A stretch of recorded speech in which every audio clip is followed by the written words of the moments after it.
I really wonder how next week is going to go with all the changes. I always feel like every time the first instance of a new kind of scene, it just kind of goes crazy. I mean, I think that in Tempest of the Gods, when the one change came through about 2 months in, the winning deck was discard or OTK Dragon New.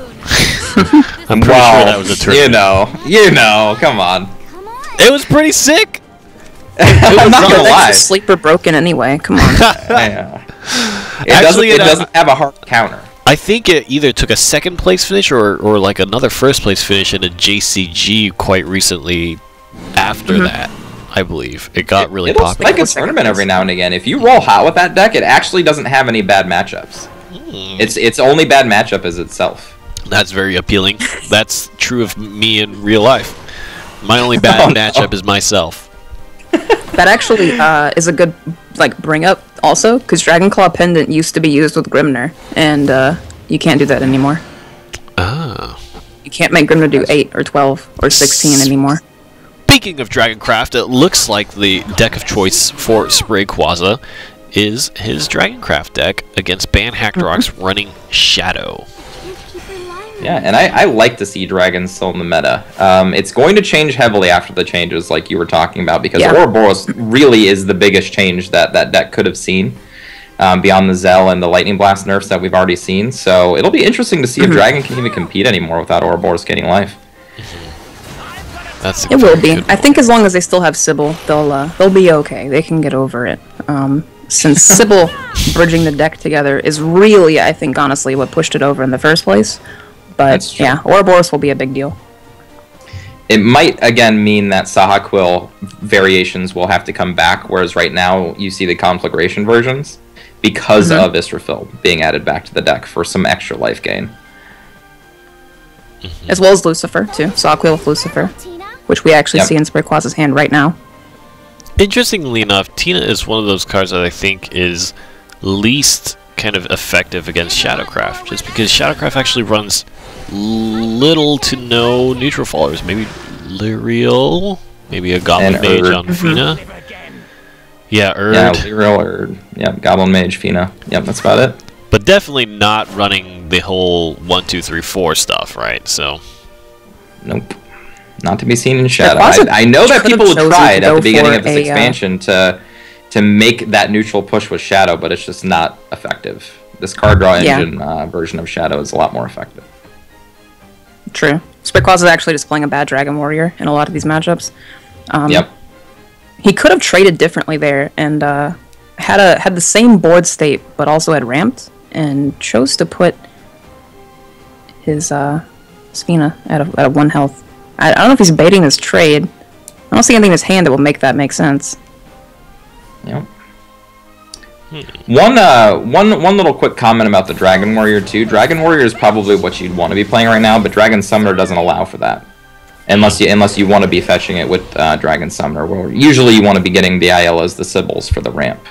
Yeah. Well, you want relevant cards, realistically, so... Right. And Dragon Warrior just sometimes is not relevant. Going face. I like it. Yep. The ramp puts Sprayquaza in an awkward situation where he won't actually get the healing here. He could suicide the Ayala. Yeah, definitely will suicide the Ayala here to get that much needed 3 health. He's already at 13, so. The fact that there are 2 more Ayalas in hand as well is a little bit. He also does trigger Sybil, by the way. Yeah. Yep. That was his 5th turn, so. Yeah. And then we'll get to see good old Ouroboros do what it does best.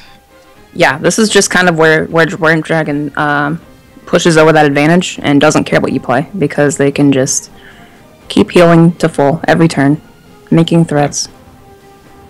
And this will be the huge turning point, because in the future this won't be the same thing anymore. You can just play an Ektar, clear out Ouroboros, and still do face damage without worrying about healing. But as it stands right now, Ouroboros is the perfect card. The perfect card. That's right. In every faction. Pretty much. Could you imagine if Ouroboros was neutral? No. No, I don't want to see that every single game. Don't do this. I think most factions would play it, yeah. Yeah. Ouroboros would be a great endgame for pretty much any deck. Oh, man. Hacterox actually Like, opting not to play Lurching Corpse there, even though he could have followed it up with Hector to get more face damage. It's true. Maybe he's scared of being wiped for free and not actually trading with anything. I think Hacterox is probably doing the old, okay, I'm not pushing lethal anytime soon, so I need to save my removal for Bahamut's because I gotta play some sort of an endgame here. Exactly. Had a spell come down like Breath or Conflagrate, it would have been really bad.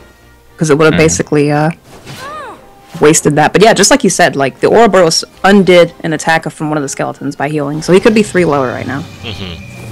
And here it comes again. Yep. And, you know, these Lurching Corpses and these Necro Assassins against Ouroboros just don't feel very good. It's like, yeah, you can clear off the board, but the 3 health back, the 3 damage back to one of your guys. Yeah. It's a rough little puzzle to unwind. It's quite the perplexing situation. I think Hacterox just loses from this point out. Yep. It really is right now, if you draw Ouroboros in this matchup, I think you just win the game if you're not dead by the time you can play it. And if you don't, you have a really hard time winning. But we've seen every single Dragon match against Shadow today drawing that Ouroboros and playing it on 8. It hasn't, not one misstep. Yeah. And it's just providing so much value turn after turn after turn. Oh gosh. Yeah. Mr. Phil, if that Lurching Corpse wasn't out there, it could have been even worse. Yep. I mean, the situation's not going to get better for Hacterox, right? It's just... No, definitely. This is where the roller coaster just never ends. Realistically, one of the only ways that you can beat the Ouroboros plan is if you draw multiple Cerberus in a row, you don't allow the Ouroboros to die, and then you top deck like a Phantom Howl and then just end the game. But with the current set of circumstances, I don't know if there's any way to get through it. Conflagration. Yep. Ugh. There goes your removal. Yeah, this is just Ramp Dragon. Hacterox will probably end up just surrendering. Yeah. It's not too well, much. Given the here. stakes, I am a huge fan of never giving up. No retreat, no surrender. I don't care what the situation looks like. I'm gonna make you beat me. I guess that makes sense. Yep. To the last dying breath, Hacterox will flail and fight. Yeah. I like the imagery of flail. Oh, just 2 minions that need something to die. Yeah. They need to beat each other. I guess Demeter's the better play here. Goes for the draw. Yeah. Yep. Draw, but what to draw with 4 play points left? Not much. Oh, no. Yes. Soul Squash Revo into the Ouroboros. Feels bad.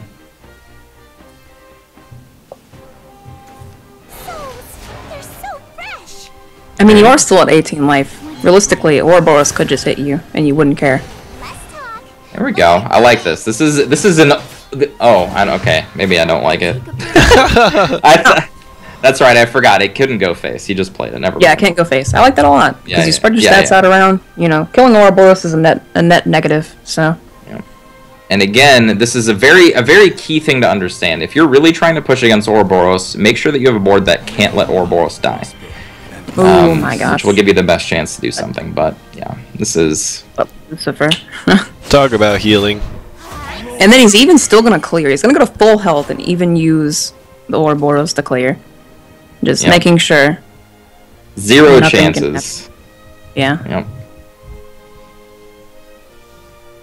He has the Hector, but he's not actually doing any damage. Right. Yeah. Well, he could get 4 across this turn, but then Ouroboros puts him right back up. You know what I mean? It's. Yep.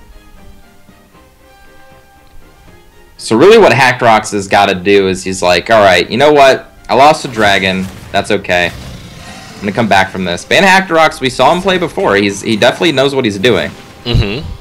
I don't think anything about this game had any indication that he, was playing poorly or he's any kind of tilted, especially because he didn't concede immediately. A lot of times you'll notice players go on tilt by their concession, like immediately. At least doing this is one other thing to think about in competitive play. If you play out the game, it allows your nerves some time to unsettle before the next game. Right. Or to settle, not unsettle. Yeah. This is just... Sprayquaza is just kind of, showing Hacterox what all is in the deck. He's like, I got these things, I've got some Mistfills, I got some Lucifers. Meanwhile, Hacterox is getting one card at a time. Check it out, dude. Look at this sick deck tech video.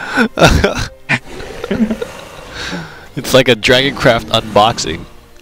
Yeah, just Dragoncraft unboxing and review. So it turns out Ouroboros is pretty good. It's a pretty good card. It's gonna finally set up lethal unless Ether is top decked here.